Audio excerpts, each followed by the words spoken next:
My husband Jack got into a car wreck and was hanging by a thread. The doctors told me it was a lost cause and I should brace myself. Well, I was more than ready. I just gave them the green light to pull the plug. Didn't want to be a bother, you know. Signed the death certificate, canceled his SSN, and 6 hours at the crematorium later, he was nothing but a pile of ash. I held the urn in my arms and whispered to it, "Oh, Jack, you really are a saint, aren't you?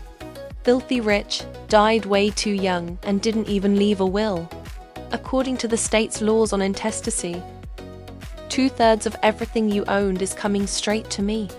Seriously, Jack, could you be any more thoughtful?" My husband Jack kicked the bucket in a car crash and left me a mountain of cash. Since he was so thoughtful, I figured I should return the favor. So, I gave a ring to that fancy nursing home where his parents are vacationing. I told the head doctor to run every expensive test in the book and pump them full of those top tier for nutrients. I mean, losing a son is a huge deal if their hearts can't take the shock. I've got to make sure their bodies are in tip-top shape ahead of time, right? And then there's his mistress. Back when Jack was around, I'd just look the other way. But now that he's gone, well, it's time to settle the score. An eye for an eye, right? I rolled up to the apartment where Jack was keeping his little mistress, moving crew in tow. With a wave of my hand, I set them loose. She wasn't home, which honestly made things a lot easier for me. We tagged every single item and hauled it all away. By the time we cleared out, the place was empty except for the bed and a few personal scraps.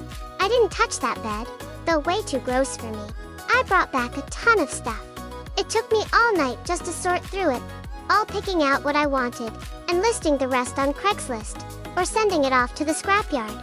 The scrap truck had barely pulled away when the LAPD showed up at my front door. Ms. Sarah, right? You're being charged with breaking and entering. Officer, you've got the wrong person. I'm a law-abiding, tax-paying citizen. In that case, you'd better come down to the station with us so we can clear things up. Of course I went. I mean, I didn't steal anything, so what's there to be scared of, right? The second I walked in, I spotted Emily. As soon as she saw me, she jumped up and started cussing me out like crazy. "Sarah, you thief, how dare you break in and steal my stuff?" I looked at her 7-month pregnant belly and couldn't help but frown. She was jumping around so much it made me nervous. So, I gave her a friendly little reminder. Hey, take it easy with the jumping. If you end up losing the baby, don't you dare pin it on me and try to sue me again. "You dare curse my baby?" Emily just wouldn't listen to reason. I told her to take it down a notch, and she actually got even more worked up. She even tried to lunge at me. I mean, what else was I supposed to do? I turned to the cops for help, obviously. I scrambled right behind the officer to hide. Officer, you saw that, right? She's trying to lose the baby just to frame me. You guys have to be my witnesses, please. You've got to protect me. The officers on duty scrambled to hold Emily back. The look they gave me was complicated, to say the least. They just sighed and said, All right, everyone sit down and knock it off. Let's get the facts straight about this burglary charge first. They hauled me into the interrogation room. The officer didn't look happy at all. He was giving me a real look of disapproval. Where were you at 8 o'clock last night? What were you doing at the Elegant Gardens apartments in Beverly Hills? Moving. Moving? That's your place, is it? You think you can just clear it out whenever you want? The officer slammed his hand on the table and tossed a pile of photos in front of me. The tenant of that apartment has already pressed charges against you. You've got some nerve, showing up with a moving company to gut the place. What do you think this is? Some kind of Hollywood movie? I guess they'd never seen a suspect as cocky as me. They looked like they were caught between a scream and a laugh. But hey, the house is mine. I started pulling things out of my Hermes bag. The deed, property tax bills, monthly mortgage statements, and my driver's license. Take a good look, officers. Is there anything else you need? Or are we good here? Now it was the detective's turn to be completely blindsided. He went through every single document, word by word, until it finally clicked I really was the legal owner of that apartment. They hauled Emily back in, summoned the property manager as well, and demanded to know what the hell was going on. The manager looked at the officer and said, Miss Emily is a resident there. I'm certain of it. I mean, I see her around all the time. Sarah is the one who broke into my place to steal. She's the thief. Nice try, Emily. You were homeless, and Jack and I felt sorry for you. So we let you stay at our place. Since when did borrowing turn into owning? Search your conscience. You've lived there for years, but have you paid a single cent in rent? Did we ever sign a lease? The house might not be mine, but the stuff inside is.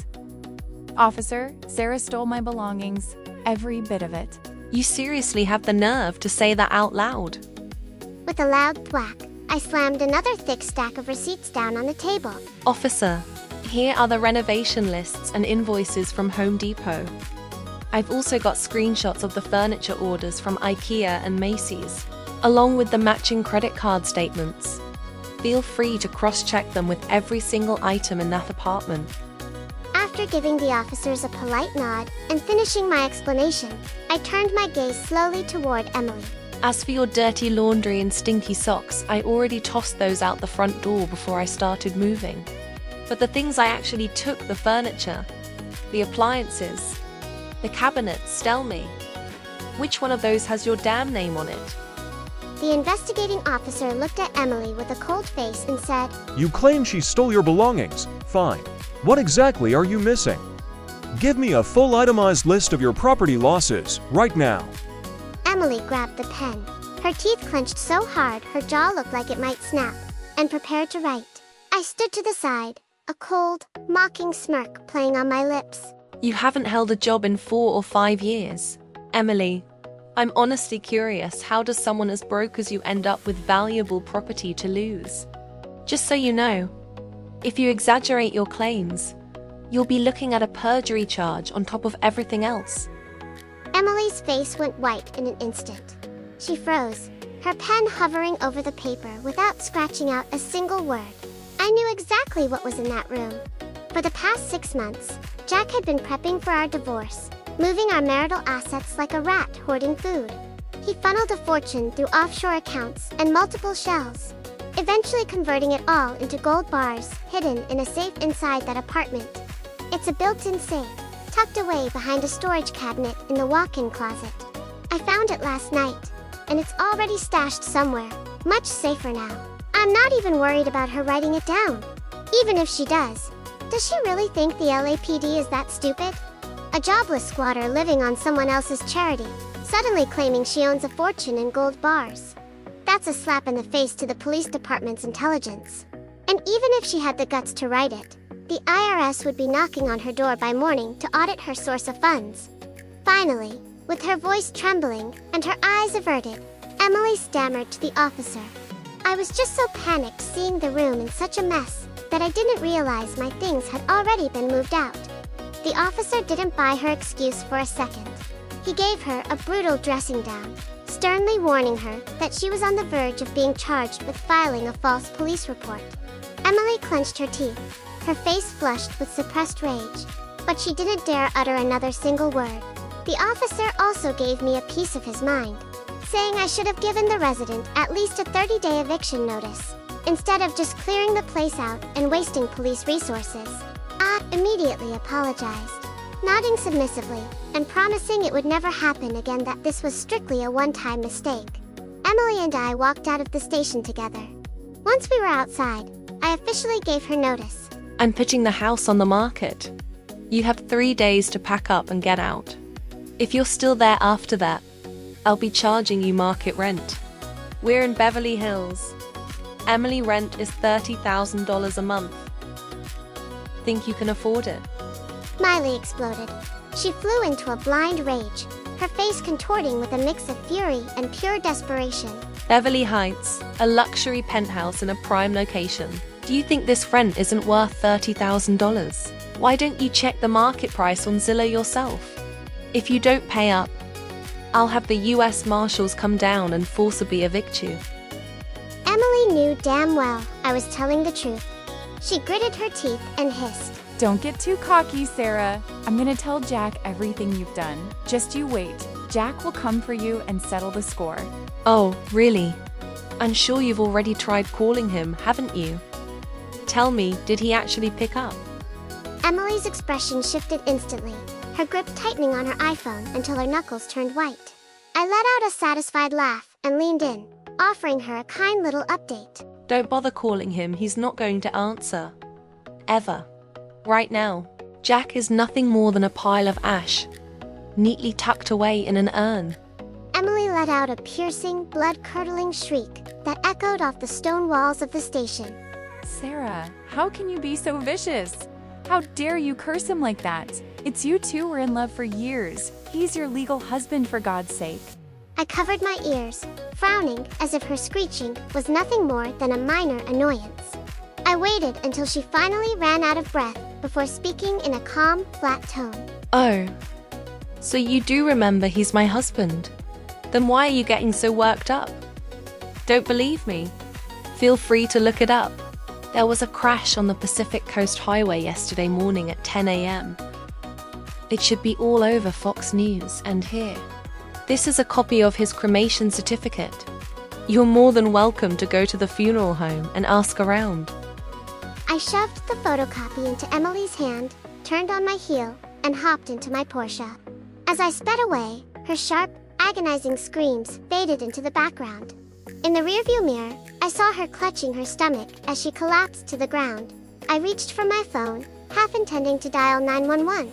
But then, I thought better of it. She's right in front of the police stations. Someone will call an ambulance for her.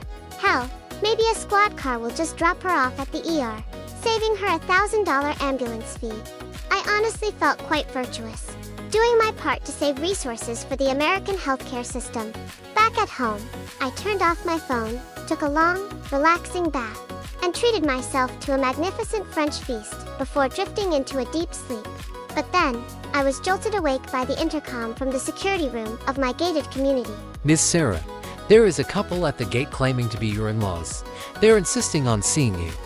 From the other end of the intercom, Jack's mother's voice erupted in a fit of rage. Sarah, you heartless monster. Jack has barely been dead for a day, and you already had him cremated. Why didn't you let us see him one last time? You poisonous woman. Get out here right now.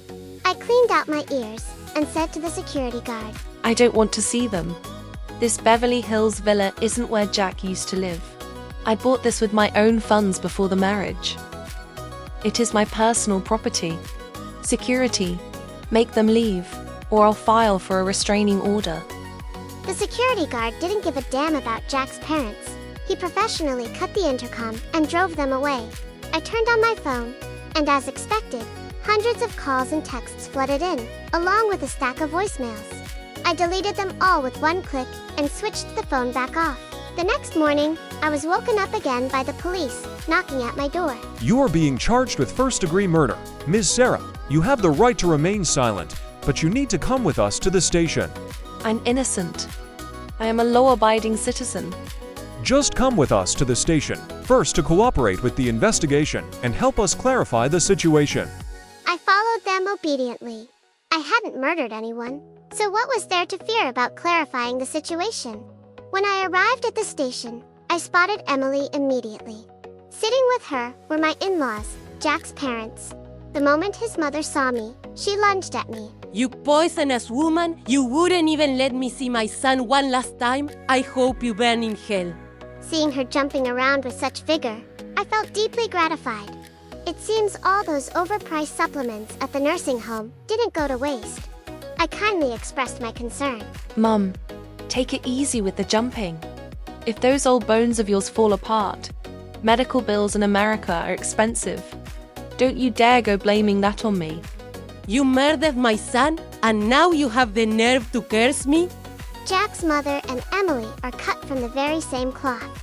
They don't listen to a word of reason and just keep lunging at me, wailing like banshees. What was I supposed to do? Seek help from the police, of course. Officer, help. She's trying to hit me just because she's my mother-in-law. This is aggravated assault and domestic violence. Protect me.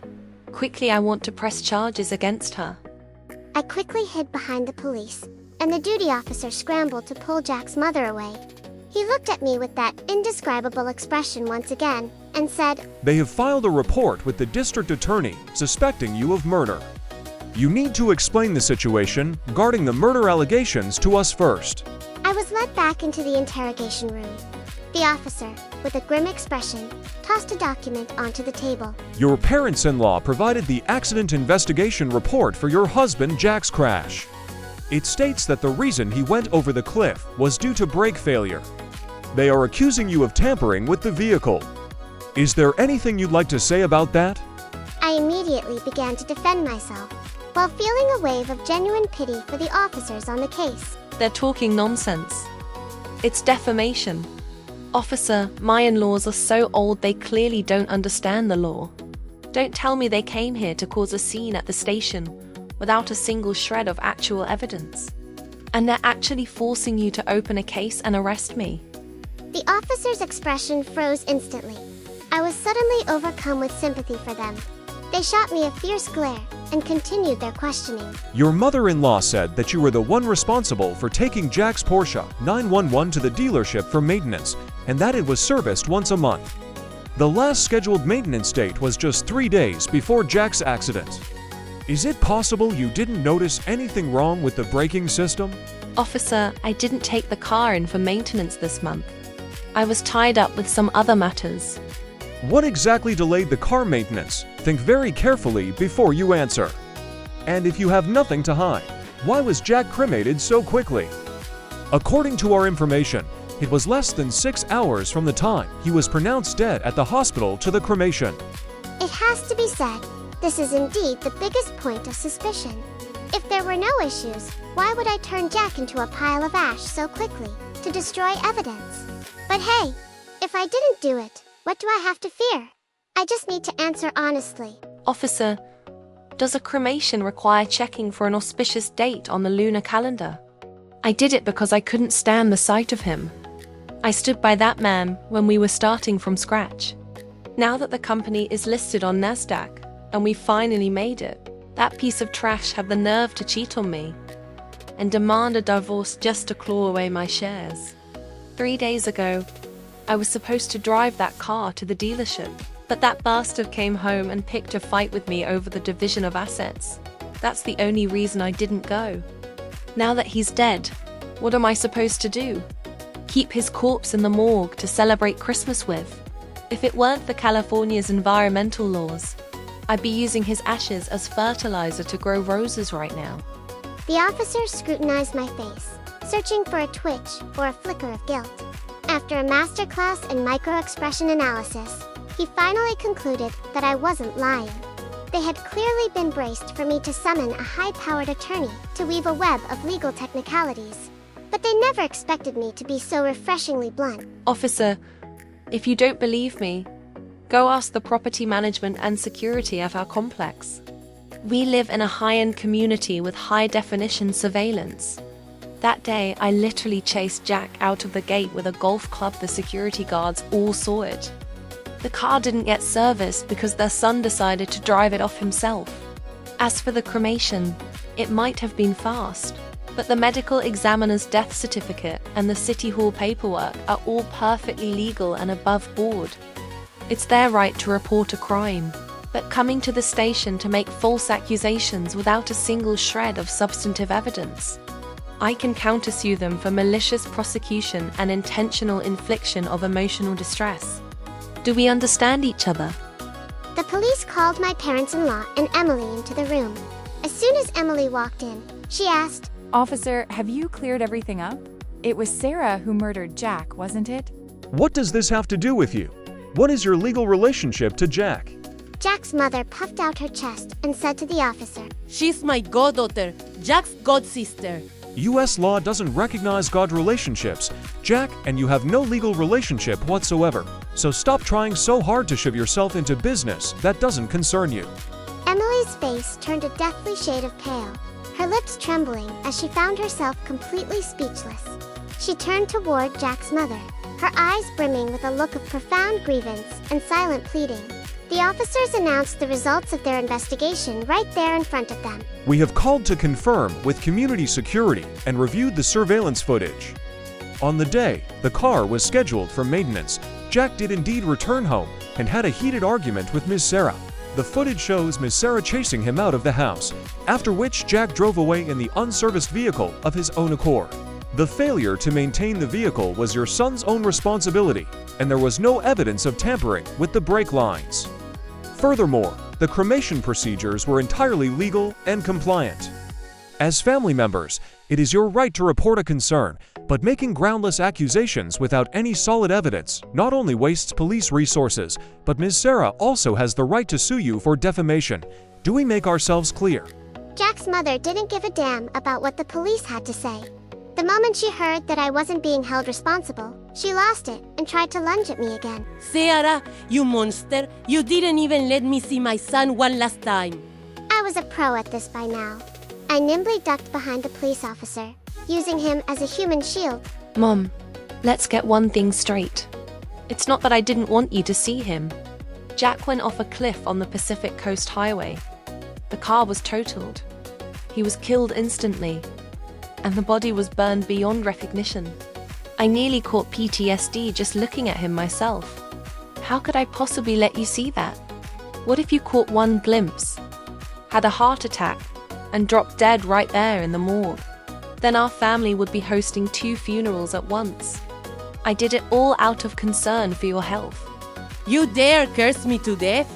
The duty officer struggled to hold Jack's mother back with one arm while giving me a hard warning stare. Ms. Sarah, could you please just stop talking for a second? I tightly pursed my lips and made a zipping motion across my mouth, signaling my absolute commitment to cooperating with the LAPD's efforts to maintain public order. Jack's mother continued her unreasonable tirade until the police finally issued a stern warning. If she didn't stop, she would be handcuffed and detained for disturbing public order. Only then did she finally pipe down. We walked out of the police station. Jack's mother was still staring daggers at me, but I ignored her completely and turned my gaze directly toward Emily. Have you moved out yet? I'm about to list that apartment for sale. Sarah, you are heartless. Jack's mother still had no idea what was going on. It was only after Emily finished her tearful, sobbing explanation that she wiped her face and screamed at me. On what grounds are you making Emily move out? My son bought that house, and I insist she stays there. That apartment was bought using marital assets during my marriage to your son. Now that he's dead, it's part of the estate. According to the laws of intestate succession, I'm entitled to 2/3, while you and Dad only get 1/3 combined. How about this? I'll mark out the bathroom and the balcony on the floor plan as your share. And you can let her live in those. Would that work? Jack's mother looked like she was on the verge of fainting. She pointed a withered, trembling finger at me for what felt like forever. Her mouth agape, but not a single word coming out. I couldn't be bothered to waste another second being polite to that old woman. I stepped right past her, closing the distance between me and Emily to deliver my final notice. Tomorrow is the final day. If you aren't out by then, I'm calling the locksmith to change the locks immediately. If you can't get your personal belongings out in time, that's your problem. I'll be treating it all as trash and throwing it away. Auntie, what am I supposed to do? My belly is already so big. Emily was crying so piteously it could have broken a stranger's heart. Jack's mother, her face a bruised shade of purple from pure rage, clutched Emily's hand tightly, trying to offer what little comfort she could. Don't be afraid. Given your condition, staying anywhere else wouldn't be right anyway. Come stay with me at the high-end nursing home. They have professional caregivers there to look after you. Jack's mother pulled Emily's hand as if she were parading a victory trophy, walking past me with her head held high in a show of defiance. Emily even had the audacity to turn back and shoot me a smug, provocative look. I hopped into my Porsche, a wide, wicked grin spreading across my face. Oh, this was perfect, absolutely poetic. The daily rate for a bed at that high-end nursing home was anything but cheap. I sincerely hoped they'd stay there forever. Ideally until every cent of that 1/3 inheritance Jack left them was bled dry. Without skipping a beat, I pulled out my phone and dialed the nursing home's chief attending physician. Doctor, my in-laws have brought someone else along, a pregnant woman. She's precious cargo, so you must take extra special care of her. Whatever she needs, top-tier prenatal checkups, 4D ultrasounds, give her the works. Only the best food, supplies, and supplements. Send the bills directly to my father and mother-in-law. Once I got back home, I treated myself to a high-end mobile SPA service, indulging in a full-body rejuvenation. I paired it with a glass of smooth Napa Valley Red and a perfectly seared Kobe steak, before settling in for some well-deserved beauty sleep. Meanwhile, I had my private lawyer send over the official list of the legal asset division via FedEx. Early the next morning, I was jolted awake by a call from my lawyer. Miss Sarah, regarding the legal division of Mr. Jack's estate, Miss Emily's attorney has filed a lawsuit with the Los Angeles Superior Court. She asserts that the child in her womb is also a legal heir of Mr. Jack and is entitled to a share of the inheritance. The court has summoned you to attend a hearing punctually next week. A minor detail like a court appearance. Please, I've survived a murder investigation. This is a walk in the park. 7 days later, when the hearing convened, I arrived right on time with my massive legal team in tow. Emily sat at the plaintiff's table, her large belly prominent, weeping as she told her tragic story to the court. Your Honor, I am carrying Jack's child. As a child born out of wedlock, he is still legally entitled to a rightful share of the inheritance. Your Honor, I simply ask that the plaintiff provide concrete evidence, specifically a certified DNA paternity test report. If she can actually produce one that proves the child is Jack's, I personally guarantee that neither she nor that baby will be cheated out of a single cent of what they are legally owed. How dare you! You had Jack forcibly cremated and turned into ashes. Where on earth am I supposed to find his DNA to do a paternity test now? Wait, so you mean to tell me Emily doesn't actually have any solid medical proof? Your Honor, if she doesn't have a DNA paternity test, how on earth can she legally claim that's Jack's kid? I have other evidence. Jack's parents can testify under oath. Jack's mother was called to the stand as a key witness. Your Honor, my son Jack and Emily live together. I know for a fact that this child is definitely my grandson. I sighed, shaking my head with an expression of weary patience, and took it upon myself to educate them on some basic legal principles. Mum, let's get a little legal reality check here. In the absence of a will acknowledging the child, absolutely no one can legally prove that the boy in her womb is Jack's son without a DNA paternity report from an authoritative institution. When it comes to the inheritance of a massive estate, oral testimony is incredibly flimsy. It carries almost zero weight. Just then, Jack's father arrived at the courtroom, and he hadn't come empty-handed. He was carrying evidence of his own. Your Honor, you want a paternity report. We've got one. Right here is a DNA test result between me and the child in Emily's womb obtained through amniocentesis proving a direct biological relationship between us. Jack was my only child. If I'm a match, then Emily's baby is without a doubt my son's. His lawyer presented the paternity report with a flourish, looking absolutely smug. They were convinced the case was in the bag, but to their surprise, the judge didn't even reach for the document. Instead, he sat there completely expressionless and said, Plaintiff, this evidence does not directly prove a paternal relationship. It merely confirms a biological link between the child and the grandfather, but it fails to rule out other possibilities. Jack's father's temper exploded the moment the words left my mouth. He started ranting and raving, his face turning a dangerous shade of purple as he jumped to his feet. How can you not accept this? The DNA test was done, and it's right there in black and white. It clearly states that the child is a biological match to me. Looks like I'll have to give them another crash course in legal basics. Dad, please calm down. Watch yourself, or you'll end up with a contempt of court charge. Didn't you hear what His Honor just said? That report you have is a grandparentage test. Do you even know what a real paternity test is? It's a direct match between a biological father and his son.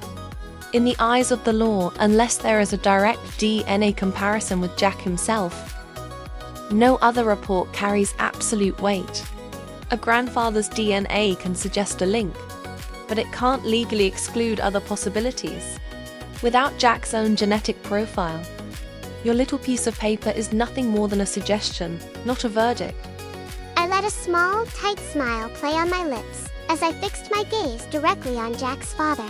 Are you absolutely certain, I mean, truly, 100% sure, that Jack was your only son? Then, my lawyer stepped forward and slammed a thick stack of documents onto the clerk's desk to be presented to the judge.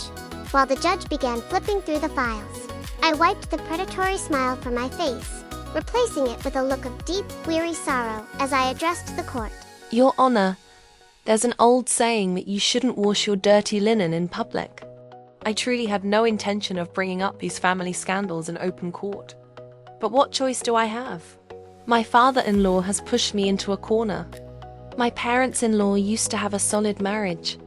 But everything changed once Jack's company went public, and the money started rolling in. My father-in-law, suddenly flush with cash from the massive allowance Jack gave him, started making headlines for all the wrong reasons.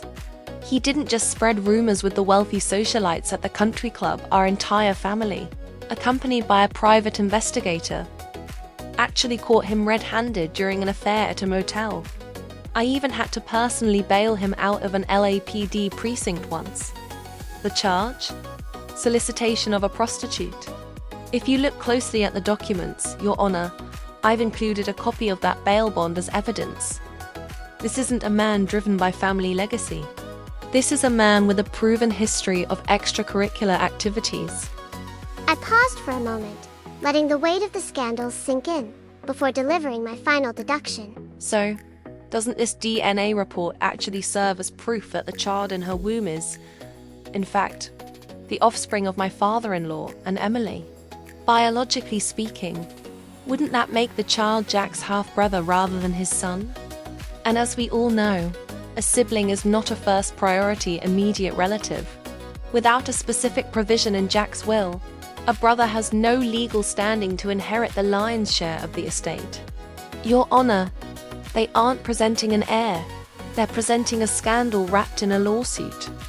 The courtroom erupted into total chaos.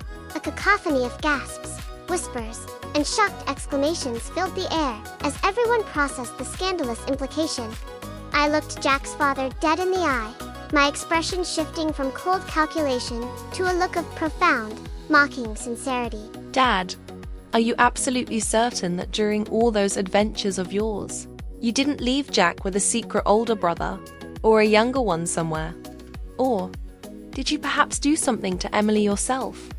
You're talking nonsense. I was always careful to wear a condom. Jack's father blurted it out in a fit of rage and desperation. A deathly silence washed over the room. Then, Jack's mother, my mother-in-law, completely snapped. Like a maddened lioness, she lunged at my father-in-law and began clawing at him. You senile, miserable bastard. You were arrested for solicitation and I didn't even know. You were behind my back doing these disgusting, shameless things this whole time. The judge, a man of vast experience who had seen it all, found himself nursing a massive headache from this courtroom spectacle that had devolved into something resembling a chaotic talk show. Even the relentless pounding of his gavel failed to restore order. It wasn't until the bailiffs were fully deployed that the bedlam in the gallery was finally brought under control. Emily, realizing that her legal maneuvers had completely backfired, suddenly shifted tactics. She rushed toward me, rubbing her eyes vigorously to force out some tears, and launched into a desperate emotional appeal. Sarah, I know Jack and I wronged you, but he's gone now. And the baby I'm carrying is the last of his blood left in this world. They say one day as husband and wife means 100 days of gratitude. Even if you hate me, for God's sake, do you really have the heart to let his child end up on the streets? How can you not leave even a small trust fund for his only flesh and blood? Emily is indeed a clever one. She knows that in a civil case like this, if I, the primary heir, were to voluntarily waive a portion of my inheritance and agree to a settlement, the judge wouldn't interfere with an out-of-court agreement between the parties. However, I'm standing by what I said. Without legitimate medical proof, I refuse to believe that child is Jack's. I will not give a single cent to an illegitimate child of unknown origins. The hearing ended, but my exit from the courthouse steps was a bit of a thriller. The three of them, absolutely deranged with rage, lunged at me as if they were going to tear me apart right then and there. But honestly, this is a US courthouse. Did they forget that the marshals at the entrance are all heavily armed? In a land governed by the rule of law? Did they think I'd be afraid? Before they could even lay a finger on me, the marshals had them pinned to the pavement. It was almost too easy. With the chaos behind me, I stepped into my luxury car under the smooth protection of my security detail and headed home. Back at my mansion in Beverly Hills, life went on quite comfortably. I kept eating well, drinking well, and living better. The massive inheritance had already been smoothly transferred into accounts under my name. I even found the time to book a first-class ticket to Hawaii for a little getaway. After all, it was time to actually start enjoying this beautiful life I'd secured. As for those three back in Los Angeles, let them stay trapped in their own personal hell, drowning in mutual suspicion and struggling to pay their skyrocketing bills. The story isn't over yet. The aftermath is even more scandalous. Stay tuned and subscribe for more.